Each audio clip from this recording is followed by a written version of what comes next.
Vou compartilhar aqui a minha tela.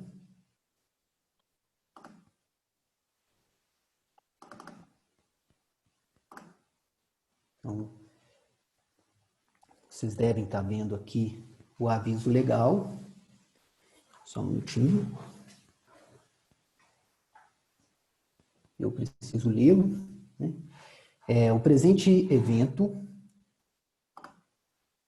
da Fundação João Pinheiro será gravado e utilizado para uso externo. A gravação poderá incluir dados dos participantes como vozes, imagens ou nomes.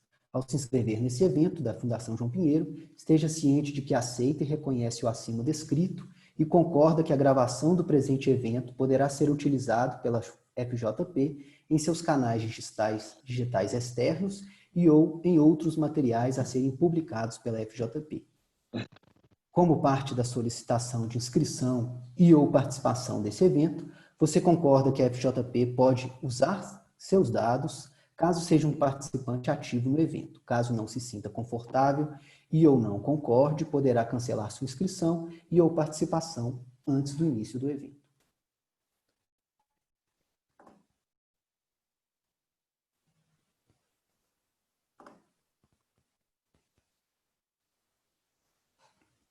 Então, vamos lá. Sem mais delongas. Bem-vindo todas e todos ao ciclo de encontros EPPGGs, Trajetórias e Desafios no Governo do Estado de Minas Gerais, promovido pela Escola de Governo Professor Paulo Neves de Carvalho, da Fundação João Pinheiro. Agradeço às autoridades, os palestrantes, os professores, alunos e servidores aqui presentes, nas figuras do senhor secretário-geral Matheus Simões, do senhor presidente da Fundação João Pinheiro, Elger Marra, da senhora diretora-geral da Escola de Governo, Maria Isabel Rodrigues, e da representante discente da 42ª turma do Curso Superior de Administração Pública, CESAP,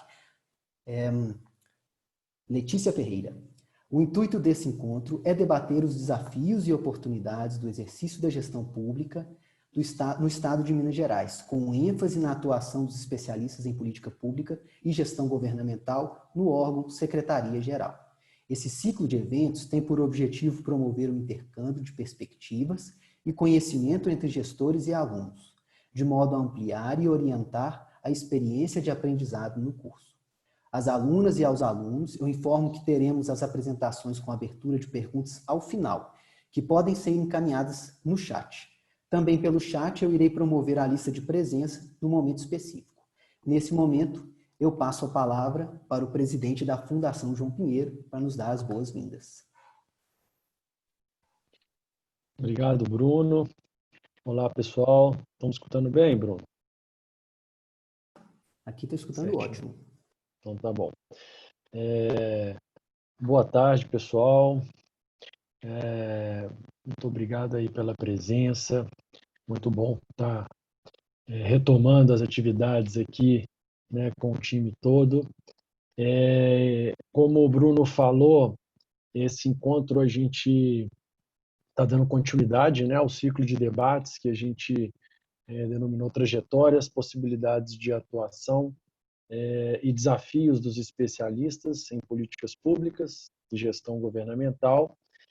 Ele passa a ser nesse formato virtual, né, por enquanto, devido às necessárias medidas de distanciamento social, né?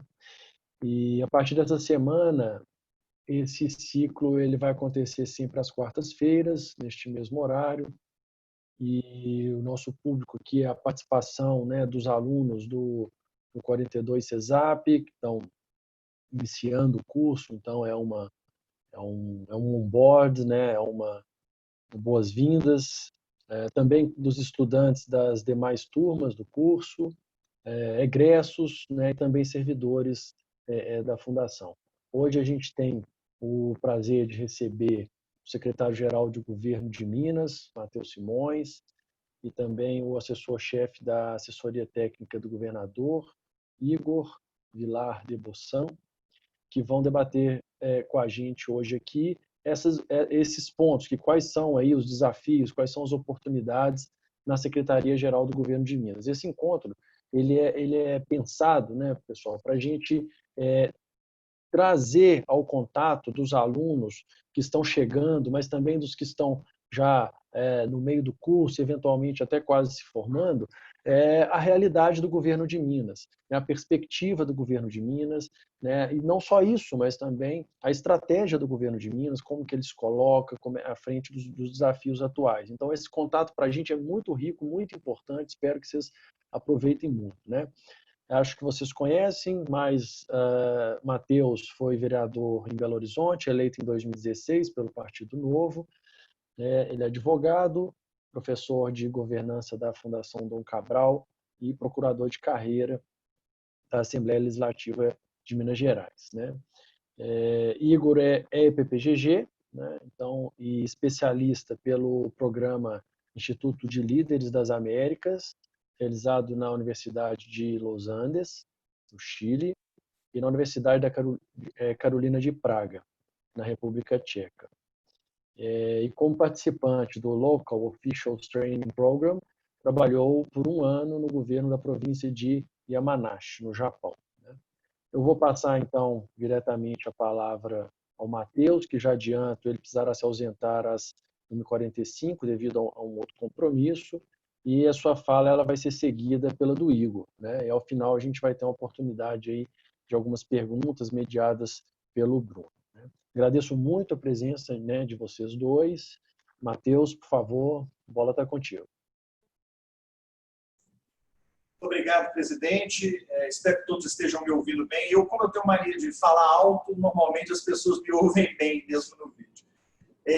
Dizer que é um prazer poder conversar com os alunos da Fundação. Eu sou um entusiasta já de bastante tempo do campo de públicas. Eu considero que a profissionalização da gestão pública é a única alternativa do Brasil ao ganho de eficiência na forma de condução das questões inerentes ao governo. Nós temos uma administração pública, na minha visão, marcada muito mais pela incompetência do que pela corrupção. Apesar da população, no geral, olhar para a máquina pública e sempre pensar em corrupção, quando a gente para olhar as mazelas, efetivamente, que destroem a execução orçamentária e a realidade administrativa, a gente percebe que a falta de conteúdo, de formação adequada para os gestores públicos é mais nociva à deterioração da qualidade das entregas do que o ambiente de corrupção. São dois problemas sérios, mas eu acho que o campo de públicas consegue resolver um desses. O outro, a polícia tem de tentar resolver, obviamente. Então, fico sempre muito satisfeito de ter a oportunidade de falar com alunos da Fundação João Pinheiro, por tudo que a Fundação representa no país e representa especialmente para nós aqui no estado de Minas Gerais. Eu vou tentar dar uma contextualizada em como a gente está enxergando o trabalho da Secretaria-Geral nesse momento, qual é o papel dela dentro do governo, até para que vocês possam problematizar. Vou pedir desculpa, não é hábito de eu sair de evento no meio do caminho, mas eu não tinha como ficar com vocês mais do que esses 40 minutos, mas tenho certeza que eu vou deixar alguns problemas para vocês poderem perguntar para o Debossan resolver, para o Igor Debossan resolver na sequência. Aqui na Secretaria tem muito Igor, então eu chamo pelo sobrenome, porque fica mais fácil de saber de quem que a gente está falando.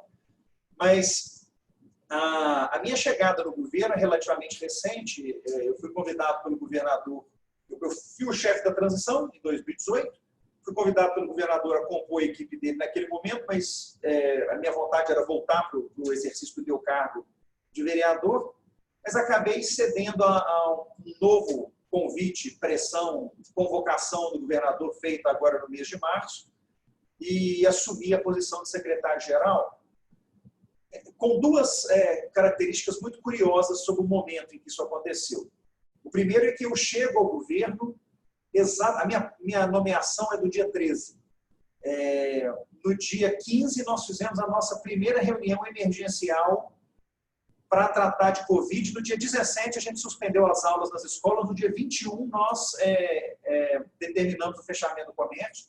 Então, assim, eu entro no momento em que a Covid estava efetivamente se instalando no Brasil e as providências públicas estavam começando a ser tomadas no governo do Estado. Então, é uma situação muito diferente, completamente atípica dentro da realidade governamental. Basta dizer que eu venho para a cidade administrativa para começar os meus trabalhos nos prédios que normalmente comportam 12 mil servidores, e hoje a gente tem 700 servidores só trabalhando nesses prédios, dada a necessidade de distanciamento social. Uma outra coisa curiosa é que a minha chegada também se dá no momento em que o governador resolve redesenhar a função do secretário-geral. E aí eu faço uma primeira provocação pensando na Secretaria-Geral do Estado.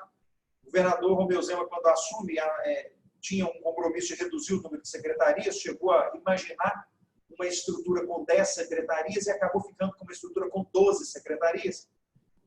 E nessa reorganização desapareceu a Secretaria da Casa Civil,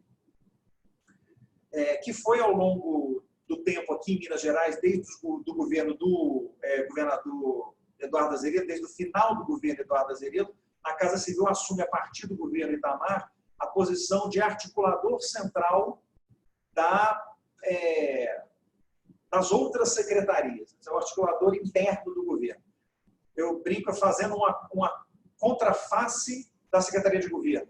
Enquanto a Secretaria de Governo é articulador da porta para fora, a Casa Civil era articuladora para a porta de dentro, lá de dentro da porta. E com a extinção da Casa Civil, a ideia é que se conseguiria dar um pouco mais de agilidade para as secretarias que se livrariam dessa amarra institucional e que poderiam executar com mais velocidade as suas atividades fim. Depois de um ano de governo, o governador percebeu que 12 secretarias ainda são de muito difícil articulação. Eu não sei se a maioria aqui não vai lembrar, porque são todos muito novos.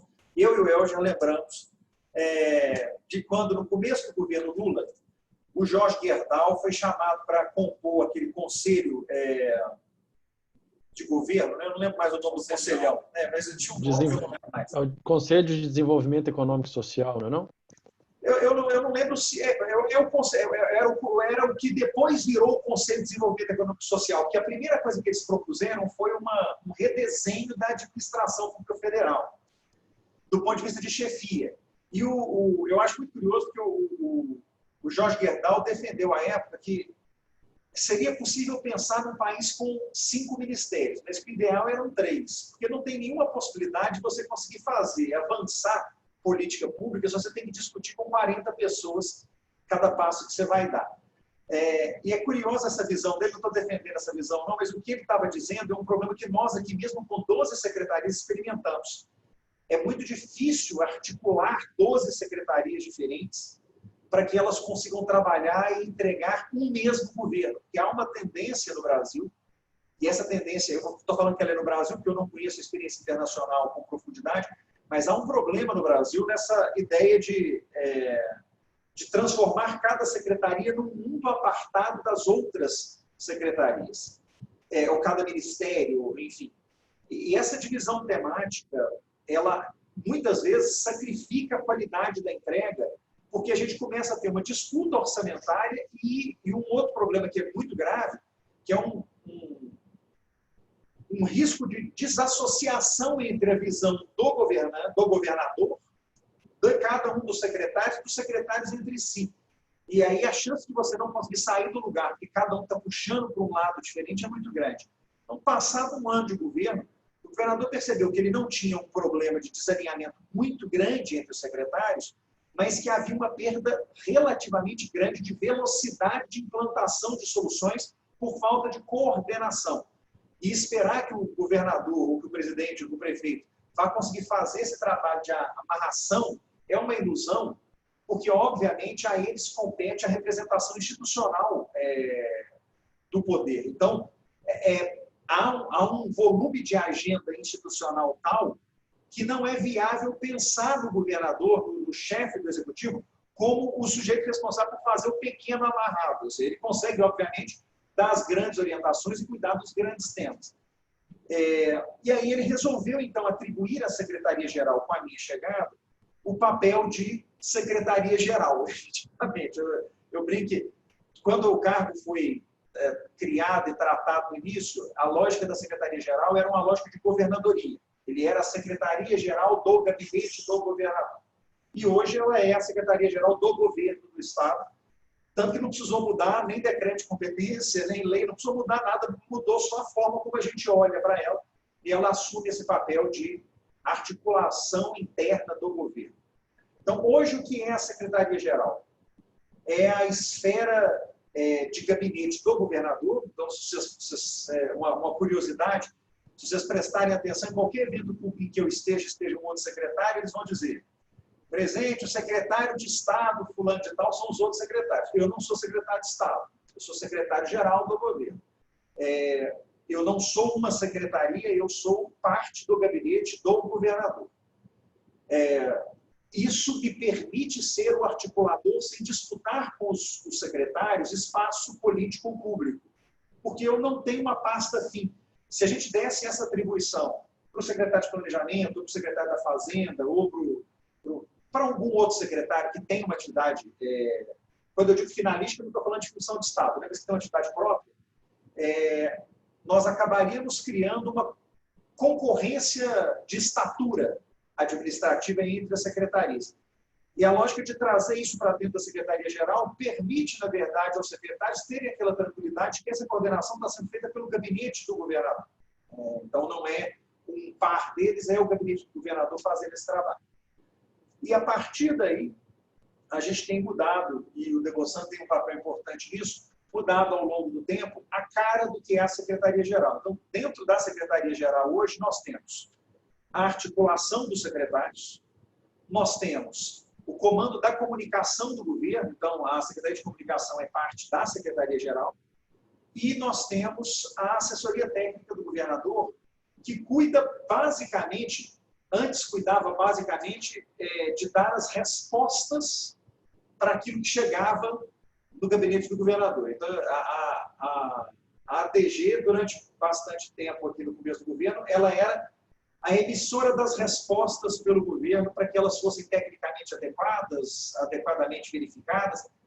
Agora nós estamos transformando a ADG numa lança de ponta dupla, né?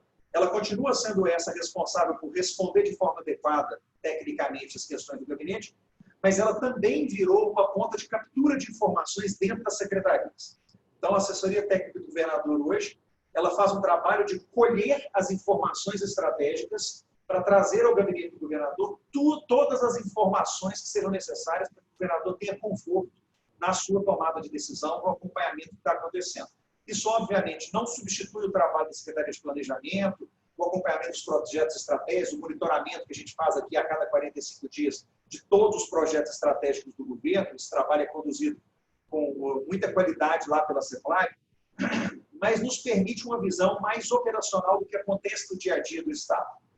Eu brinco aqui que a função da Secretaria-Geral é basicamente atormentar a vida dos outros secretários. Quando a gente liga, o sujeito já põe a mão na cabeça e fala: ai, meu Deus, o que será que aconteceu dessa vez que estão ligando da Secretaria-Geral? Porque, efetivamente, essa é a função que nos cabe aqui, é investigar o que está parado, é conseguir explicar para o governador por que a decisão foi tomada, é apurar quanto custou uma ação determinada, ou qual foi o resultado efetivo de uma ação governamental. Eu, a cada dia que passa, me impressiono mais com o tamanho mastodôntico do Estado, né?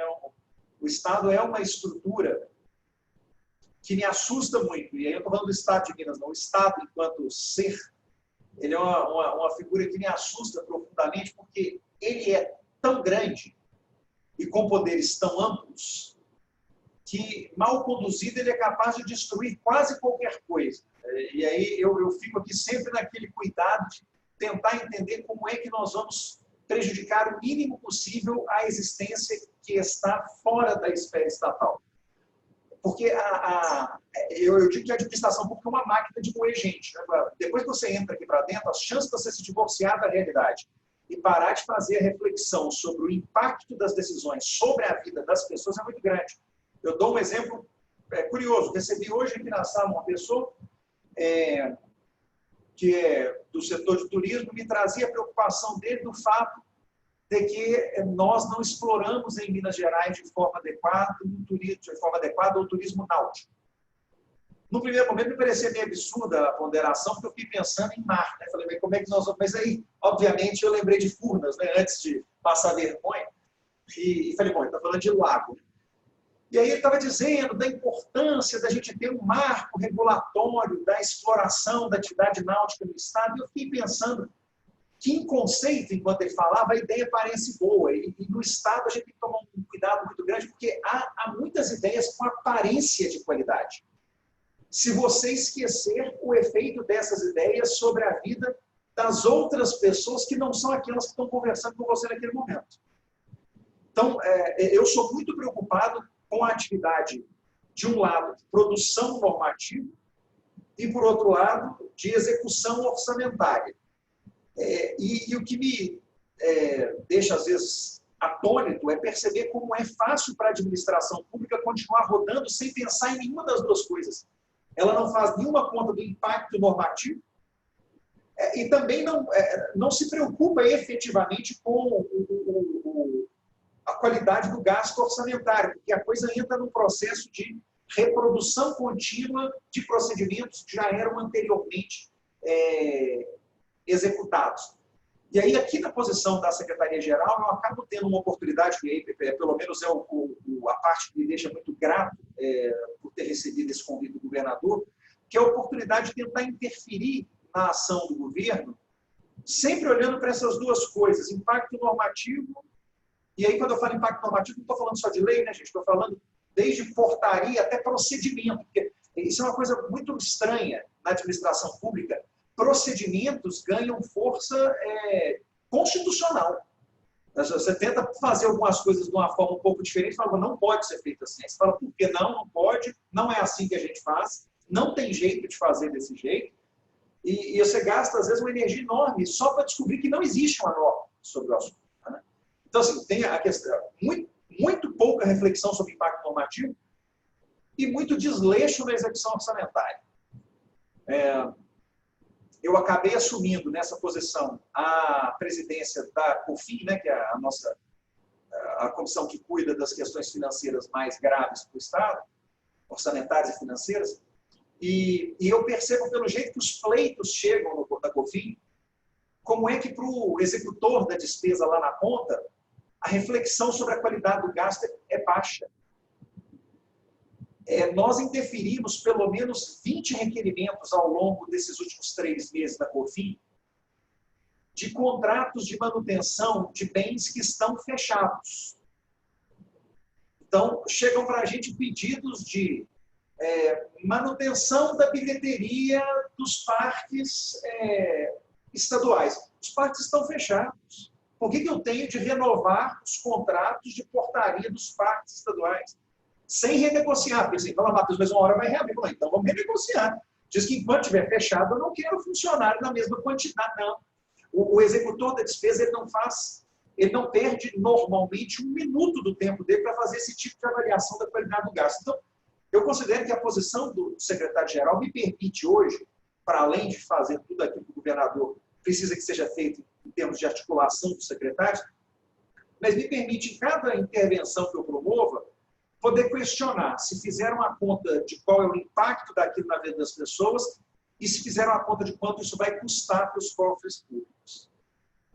E a minha satisfação é perceber que os secretários que poderiam, a princípio, se sentir um pouco agredidos pela presença de uma articulação interna, eles ficam, na verdade, a maior parte do tempo satisfeitos por a gente conseguir dar alinhamento e velocidade para o que é feito. Não vou dizer que todo mundo fica feliz comigo o tempo todo, não, porque, obviamente, ficam aborrecidos a gente ligar e cobrar, mas há uma satisfação evidente com a posição existir. E isso, para mim, é um avanço do que foi o desenho inicial do governo Zema. Aí eu não estou falando sobre o Estado, foi uma decisão nossa de não ter essa posição no primeiro momento, foi uma decisão também nossa do governador de trazer essa posição de volta, e acho que é uma posição que hoje desempenha um papel importante para o funcionamento do governo. Eu acho que vale a pena só listar para vocês o que são os desafios mais graves que nós enfrentamos ao longo desses 3 primeiros meses meus aqui.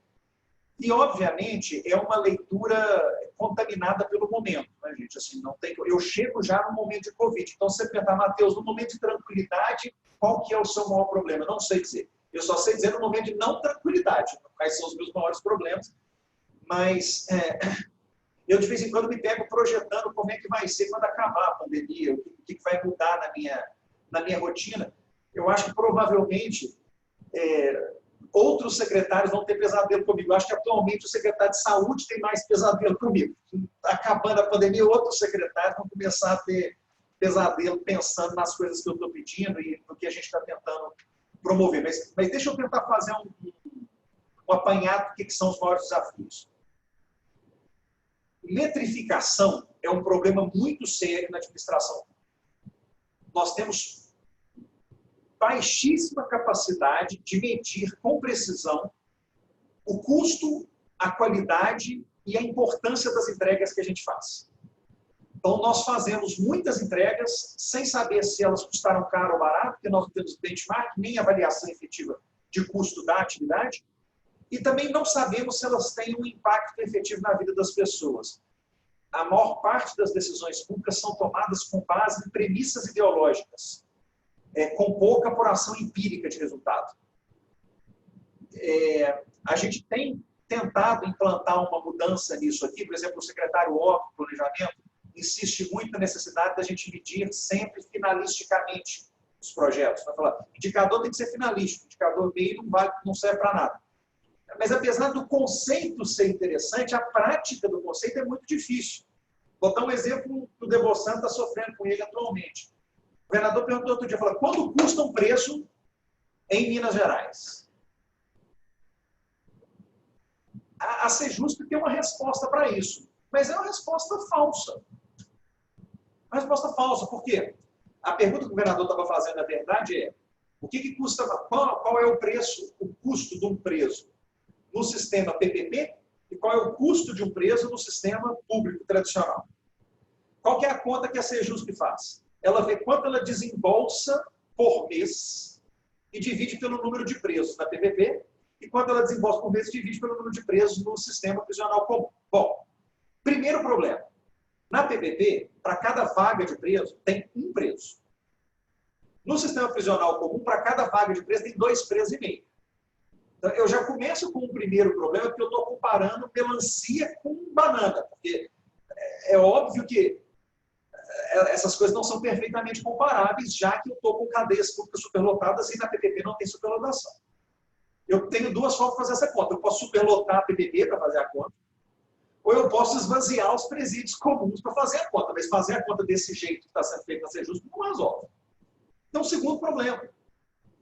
Na PPP, nós não gastamos nada para construir os presídios. Os presídios públicos foram custeados no passado, eles foram construídos no passado. Então, por outro lado, a despesa de capital, e aí é um negócio muito maluco, né?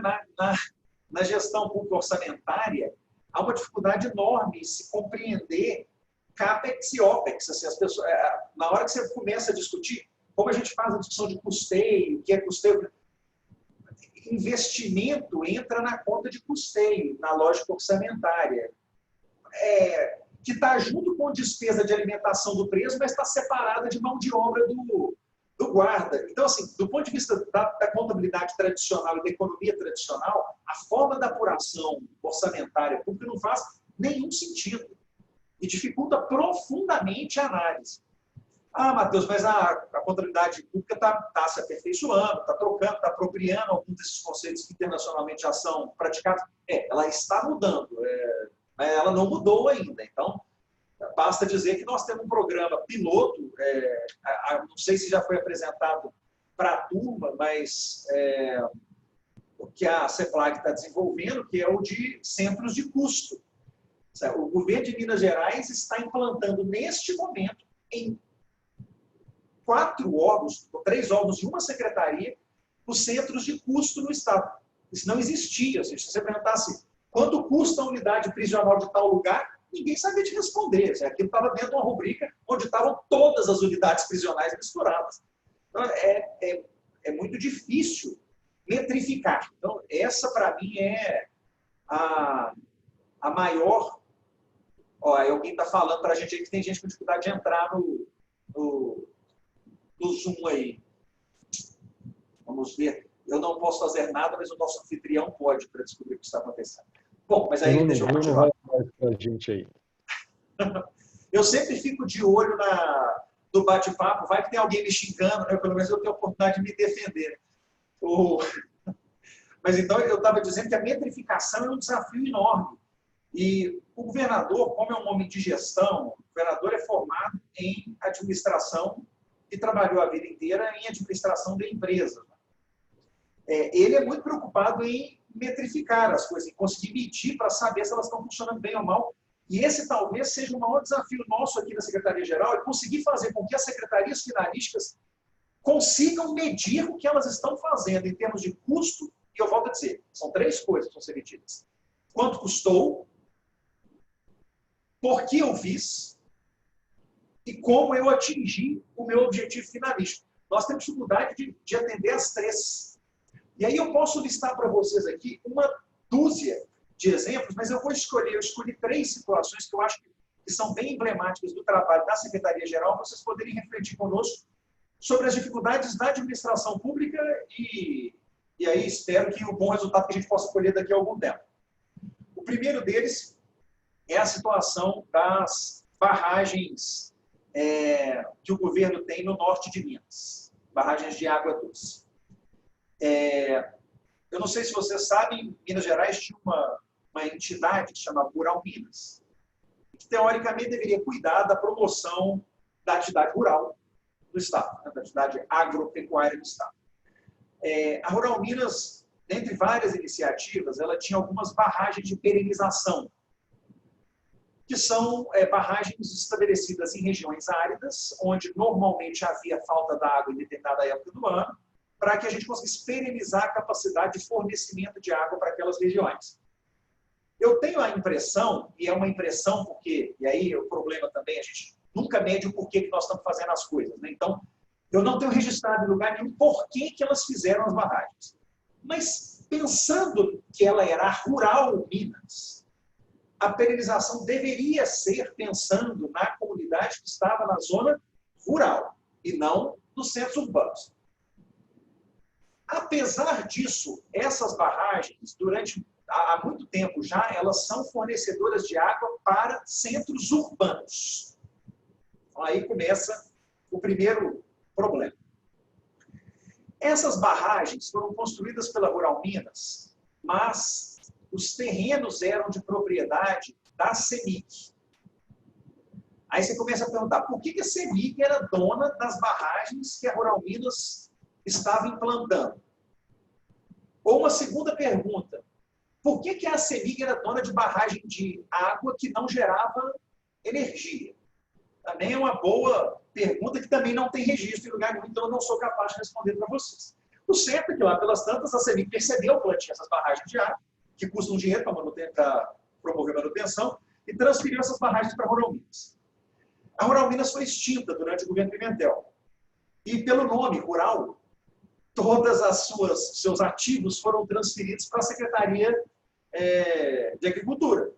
Parece. E aí você percebe assim, que as coisas são feitas sem muita ponderação técnica. Então, todos os bens da Rural Minas foram vertidos para a Secretaria de Agricultura. Inclusive as tais barragens. São 7 barragens, Deus? São 8 barragens. 8 barragens. Qual que é o nosso problema hoje? A Secretaria de Agricultura é dona de 8 barragens que não tem nenhuma utilidade agrícola, que demandam uma manutenção contínua e que são utilizadas por quem? Na maior parte delas pela Copasa, que capta água nessas barragens para fornecer água para as cidades. E aí a Secretaria de Agricultura me faz uma pergunta, a secretária faz uma pergunta que é muito justa, ela fala, secretário, por qual motivo eu, que tenho um orçamento comprimido, tenho que gastar dinheiro da Secretaria de Agricultura para promover manutenção de barragem que fornece água para a cidade? E eu sou absolutamente incapaz de responder essa pergunta. Aí a gente tem que trazer para a mesa a Copasa para ela explicar por que ela não fica com as barragens. A CEMIG para explicar por que, apesar de já ter recebido pelas barragens há mais de 10 anos, nunca transferiu a propriedade das barragens para o Estado de Minas Gerais. As barragens continuam registradas, apesar de já estarem pagas, estão registradas no nome da CEMIG. Então, o papel da Secretaria-Geral é pegar esse tipo de bolo que mistura o interesse da Copasa, que obviamente não quer assumir a manutenção, O interesse da CEMIG, que não quer pagar o imposto da transferência, por isso que ela está retardando por causa do valor do imposto. O interesse da CEAPA, que não quer ficar pagando pela manutenção disso, e tentar construir uma solução. Então, a gente vê que a Secretaria-Geral ela acaba sendo importante.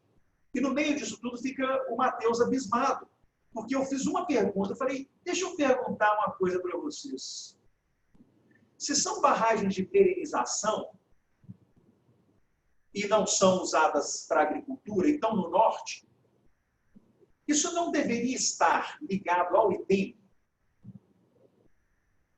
Ou a Secretaria de Desenvolvimento, que cuida do desenvolvimento regional hoje, ou a Secretaria de Desenvolvimento Social, que cuida da questão da assistência às populações que não têm acesso, inclusive, à água? Ah, provavelmente. Então, por que a gente não transfere, pelo menos, já que se a gente não consegue resolver ficar livre das barragens, por que pelo menos não tira de dentro da agricultura e leva para a área finalista? Eu acho que você estava nessa reunião quando eu perguntei qual era a dificuldade. E é muito interessante você olhar para a cara das pessoas na hora que você faz a pergunta. Porque é aquela cara que parece que você está olhando para um quadro em branco. Pô, sabe quando dá tela azul no computador, você está tentando fazer alguma coisa, daqui a pouco, não sei. Sabe qual que é o procedimento para tirar isso de lá? Não, a princípio é só um comando no sistema. Falei, gente, então, por que não deram o comando do sistema? Ah, mas porque isso veio para a CEAPA, lá na época da extinção da rural. Eu falei, não, gente, eu não estou perguntando qual é a origem do problema. Eu estou perguntando qual é a dificuldade da gente resolver um problema evidente que as represas estão no lugar errado.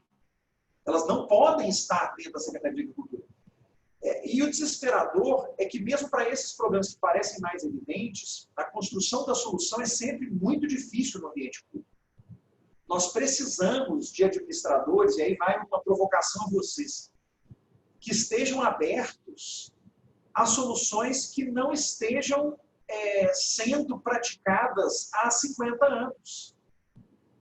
Porque é uma questão muito boba e muito simples, mas para o IDEM ou para a Secretaria de Desenvolvimento, talvez valha a pena gastar os R$150 mil por ano que custa essas barragens para garantir água em Janaúba. Para a Secretaria de Agricultura, não justifica. Isso não é uma entrega finalística dela. Isso rouba orçamento, tempo, dedicação de pessoal dela, que devia estar focado para uma atividade específica, para cuidar de um assunto que não é dela. E provavelmente a solução que a CEAPA vai dar é muito pior do que a que o IDEM ou a SED poderiam dar se eles, que efetivamente entendem do problema, estivessem olhando para o problema. Vou dar uma segunda situação para vocês, que também me deixou um pouco perplexo. Há 90 dias atrás, nós percebemos que os municípios não iam conseguir comprar EPIs, porque eles compram em baixa quantidade e aí para eles o preço estava disparando. Para nós, para o Estado, não era um problema tão grave. A gente teve aumento de custo de alguns, mas não foi aumento gritante, e a gente estava conseguindo comprar em quantidade. Quando nós vimos esse problema, foi feita uma pergunta para a Secretaria de Saúde. Falou, olha, e os hospitais que estão ficando desabastecidos? Resposta da Secretaria de Saúde. Já fizemos os repasses orçamentários para os filantrópicos comprarem. Falei, não, mas calma. Não adianta fazer o repasse. Eles não vão conseguir comprar pelo preço que a gente compra. Bom, mas isso é um problema deles. E isso é muito curioso, porque o dinheiro, gente, isso é economia one-on-one, né? Assim, economia é a administração de recursos escassos, né? Para atender as infinitas necessidades humanas. Se eu só tenho o mesmo tanto de dinheiro e eu preciso comprar luva, touca, máscara, e eu entrego para a filantrópica que vai pagar 2 vezes mais caro por cada luva, touca ou máscara que ela for comprar, ela vai voltar e vai me pedir mais dinheiro. E eu tenho 2 alternativas. Eu posso deixar o médico sem máscara, ou eu posso dar mais dinheiro para ela. Eu não tenho uma outra alternativa. Se a minha solução foi, não, eu entreguei o dinheiro para a filantrópica, agora o problema é dela. E aí, eu e o secretário Otto estavam conversando na reunião, tinha várias pessoas, acho que nessa você não estava, não.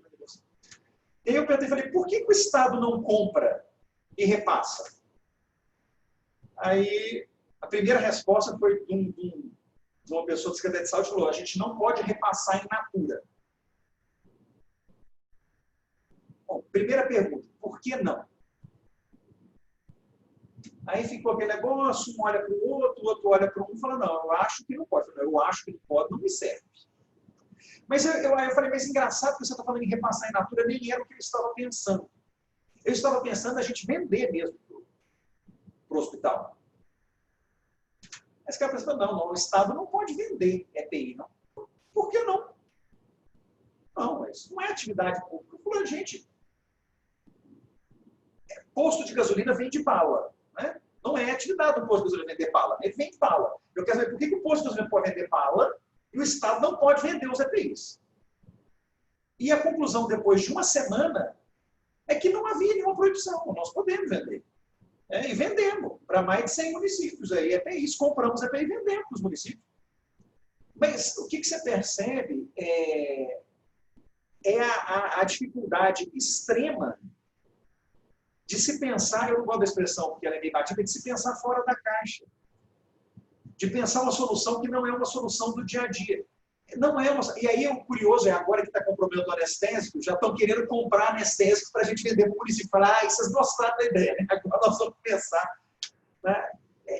É muito curioso como nós estamos amarrados no procedimento.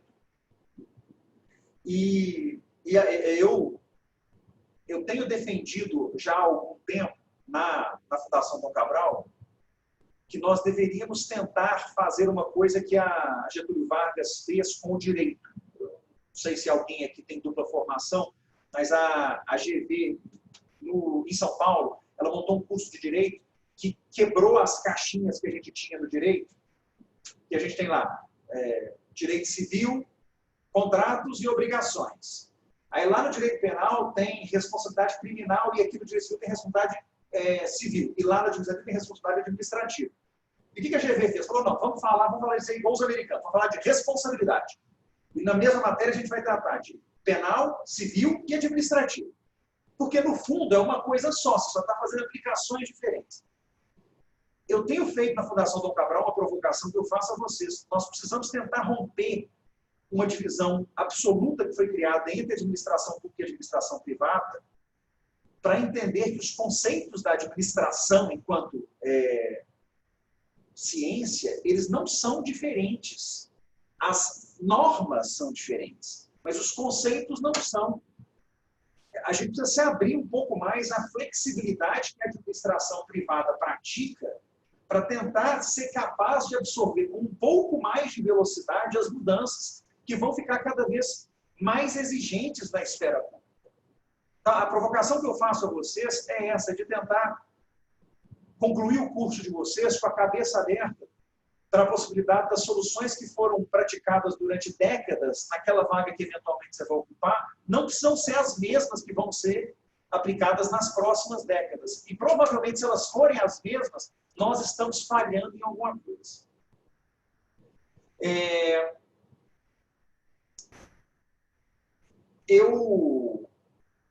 Eu fico muito animado quando eu vejo um Estado como Minas Gerais comprometido em garantir a formação de quadros técnicos, como a João Pinheiro faz já agora ao longo de muitos anos. O Debossan contava aqui que a turma dele é a 24, ou seja, está ficando velho já está na turma 42, então está na 42 ou na 43?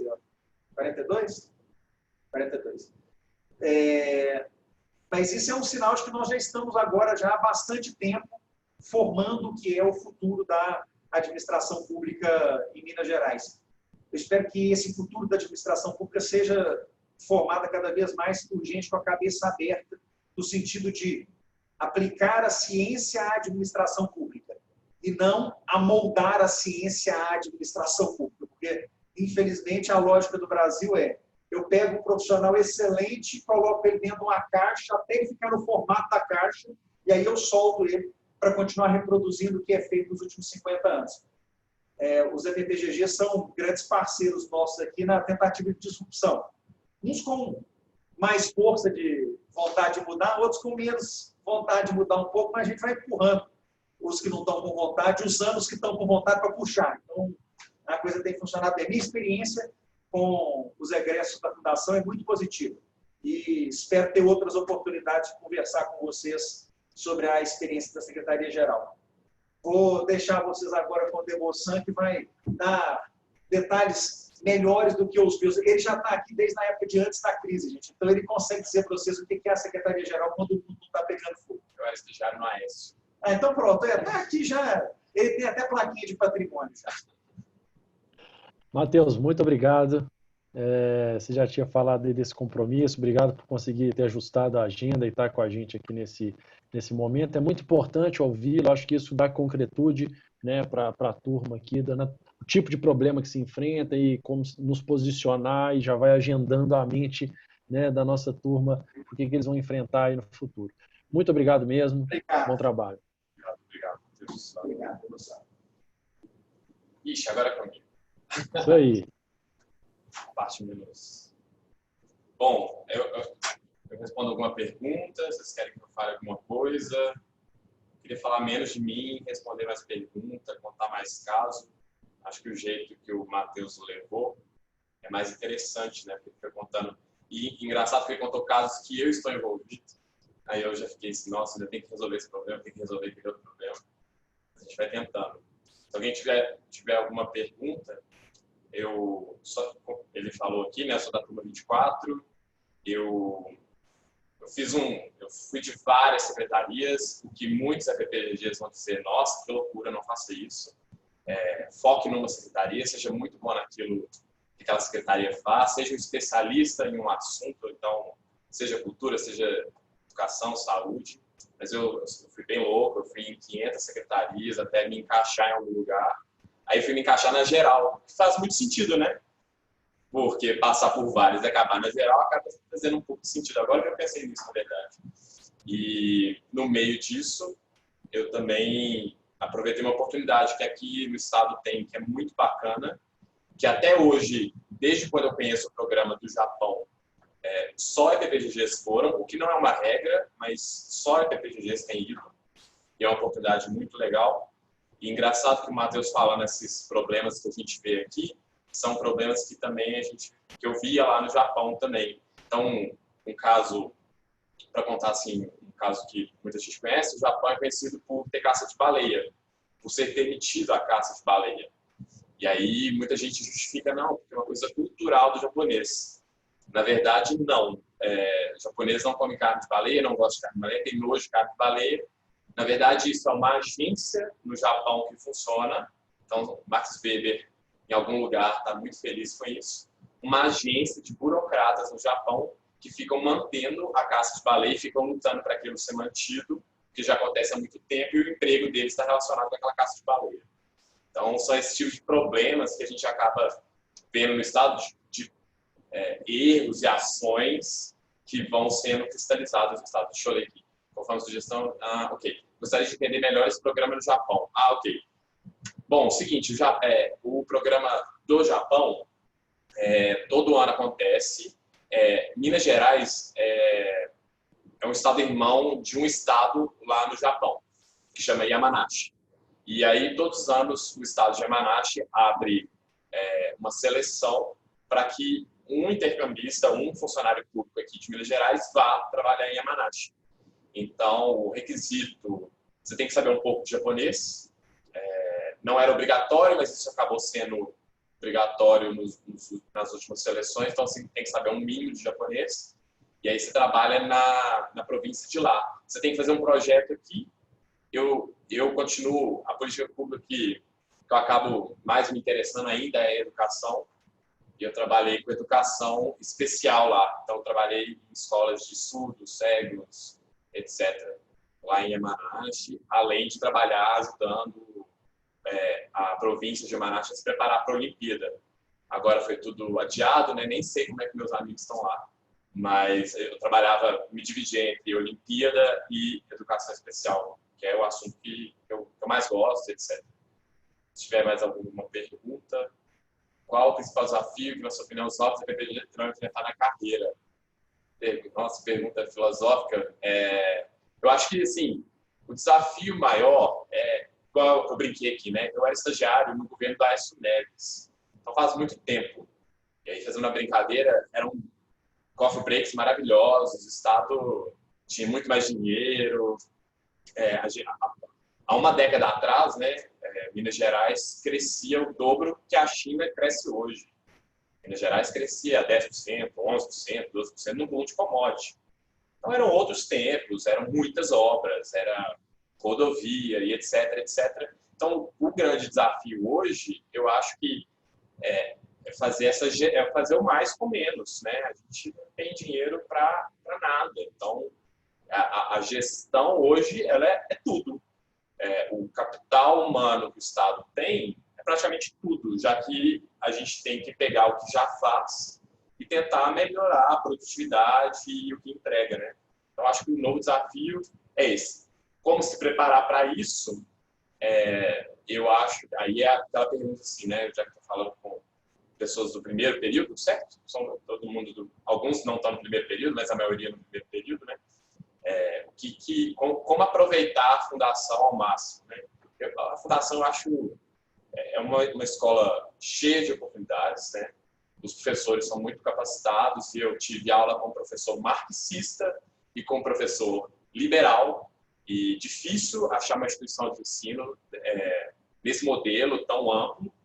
Além disso, a fundação tem as parcerias dela com outras universidades fora do país, o que eu acho que é algo muito legal. Sendo bem bairrista, eu era da empresa Júnior, então a empresa Júnior, na minha carreira e no jeito que eu vejo as coisas, é imprescindível. Eu participei de movimento Empresa Júnior, FEGENG, eu cheguei a ser presidente da FEGENG, então eu era envolvido nessas coisas todas, e o jeito de olhar problemas hoje é o jeito que eu olhava os problemas na empresa Júnior, que eram problemas de uma empresa muito pequena, com orçamento limitado, mas eu ainda tento ver as coisas do jeito que eu via na empresa Júnior. E foi lá que eu aprendi grande parte das coisas que eu aplico hoje.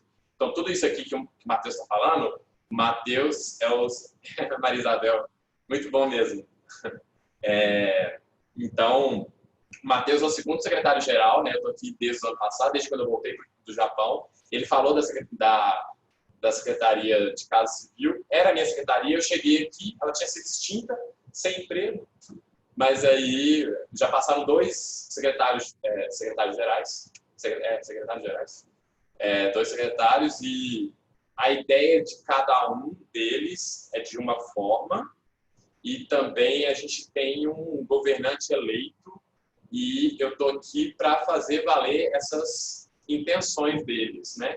Então, eu tenho que fazer valer o que o voto colocou nesse lugar. Então, analisar tecnicamente tudo que passa por aqui e também as intenções de dois secretários gerais diferentes um do outro, né? Com visões novas, com novos problemas que o governador colocou. E é mais ou menos o que eu faço aqui, né? Se tiver mais alguma pergunta, Ô, Igor, eu vou ler. Muito bom você estar aqui, muito bom te ver. Eu vou ler a pergunta do João, que ele fez ainda enquanto o secretário Matheus estava apresentando.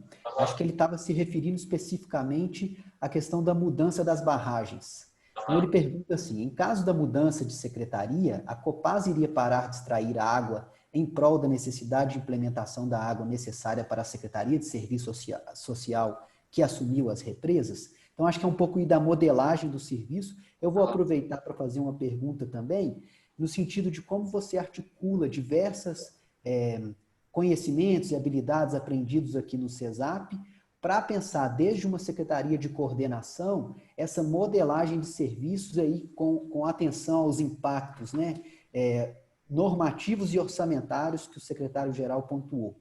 Queria saber um pouco da sua experiência. Tá.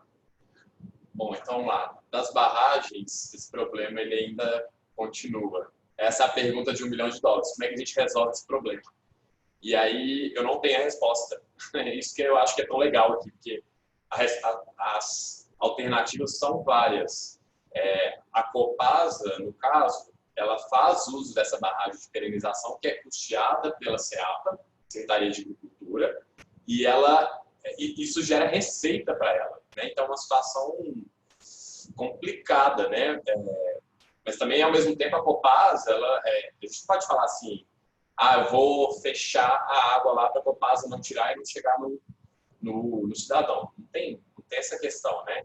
Então, esse problema a gente está ainda construindo junto, um convênio, estudo, que além disso, essas barragens, elas têm problema de engenharia. Então, aí entra um novo problema. Quem que vai fazer a obra dela? Então, são várias questões que a gente está entrando e eu não tenho a resposta. Isso eu acho super legal daqui. E a resposta ela é dada em conjunto. Não tem glamour, não. Tem briga, claro, tem briga. De um lado e do outro, né? Mas a gente chega num acordo comum. Aí a pergunta do Bruno, que é sobre como concatenar tudo que a gente aprende no CESAP e trazer para essa hora aqui, né? Uma coisa que eu estava lembrando, Bruno, que você deve concordar comigo, a rede de EPPGG é a melhor coisa que tem dentro do Estado. Por quê? O Matheus está... A gente acompanha tanto o que é estratégico aqui na Secretaria-Geral, quanto o que é tático, operacional, às vezes coisas super pequenas. Ontem o Matheus, inclusive, estava olhando a obra que está acontecendo aqui. Mas, na verdade, a gente se preocupa com tudo. E a rede de EPPGG é uma rede que traz a informação para a gente muito fácil, né? Porque a gente conhece todo mundo e aí acaba que a informação vem. Então, assim, da fundação, não só conhecimento que eu tirei de gestão de projetos, de finanças, de contabilidade pública, eu acho que também tem o benefício da conexão que a gente tem dentro da fundação, que é uma escola, uma faculdade muito pequena, mas que isso, por a gente ficar unido, isso ajuda muito no futuro. Eu acho que é uma coisa que os alunos poderiam focar nas conexões que a gente tem dentro da fundação. Vai passar 4 anos, vai todo mundo precisar de todo mundo. Quais as dificuldades de lidar com o engessamento material humano, que na maioria das vezes não quer sair da sua zona de conforto? Olha, aí de novo, você bem bairrista, eu sou entusiasta da carreira, eu acho que toda carreira vai ter esse tipo de pessoa que não quer sair da zona de conforto, mas na nossa carreira isso eu acho que é menor, eu acho que é uma minoria, eu acho que todo mundo quer fazer uma contribuição, a gente convive aqui no trabalho mais que a gente convive com a nossa família e a gente quer ser preenchido com propósito, com impacto, com resultado, né? E isso eu vejo muito nas pessoas da carreira. Então todo mundo fala assim, PDG, bem metido. Isso é minoria, a galera da carreira coloca o Estado para frente. Eu acho que a gente está vivendo um momento de um governo. Aí é outra pergunta que muita gente faz quando eu falo que eu estou no gabinete do governador, né? Perguntam para mim se eu sou do partido, se eu sou amigo do Zema e se eu tenho o WhatsApp dele. Eu não sou do partido, eu estou aqui com a visão técnica e eu acho que é um governo que, querendo ou não, sem querer elogiar ou não, é um governo que primou pela técnica. Haja vista que fez diversos processos seletivos para cargos importantes do Estado, né? Então, eu estou aqui porque eu fiz processo seletivo, entrevista, os secretários fizeram. Então, acho que é difícil uma pessoa passar por isso tudo e querer ficar na zona de conforto. Acho que não combina muito. E nesse governo, a gente está vendo muita PPGG em pontos muito estratégicos do Estado. Eu olho as secretarias, eu vejo que eu converso com subsecretários, a grande maioria é galera da minha época de fundação. Então, e isso eu acho que é um ganho da carreira. E se a gente fosse uma carreira de zona de conforto, metido, etc., a gente não tinha chegado lá. Então, acho que isso é minoria na carreira, na verdade. Agora, como que eu faço isso dentro da minha equipe? Eu não tenho nem 30 anos, né? E na minha equipe tem pessoas de 40. Aliás, na minha equipe eu acho que mais novo que eu tem uma pessoa só. E então a gente tem que estar aberto para ouvir. Eu acho que eu nunca chego para uma reunião para a gente definir como é que vai fazer alguma coisa com aquela coisa, eu sou o chefe e é isso aí. Eu acho que para sair da zona de conforto você tem que pedir para o time, para a sua equipe construir junto, ser parte da solução. Então aqui deixa eu fazer uma obra, aqui fora a gente fez obra aqui no gabinete, todo mundo fez do jeito que queria. Democracia demais, às vezes até tem problema, mas eu prefiro. Acho que, no fim das contas, a decisão ela é melhor pensada. E eu, né, como eu tenho menos de 30 anos, eu gosto de ouvir o pessoal que é mais velho para poder me ajudar, né? Então, para sair da zona de conforto, leve para a sua equipe, para elas fazerem a ideia junto. Eu acho que isso tira a galera da zona de conforto, todo mundo ser parte da solução. Mais alguma? Gente, alguém tem mais alguma pergunta para o Igor?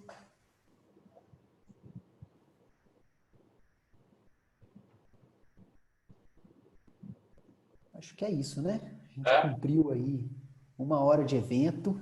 Acho que foi excelente. Igor, eu te agradeço.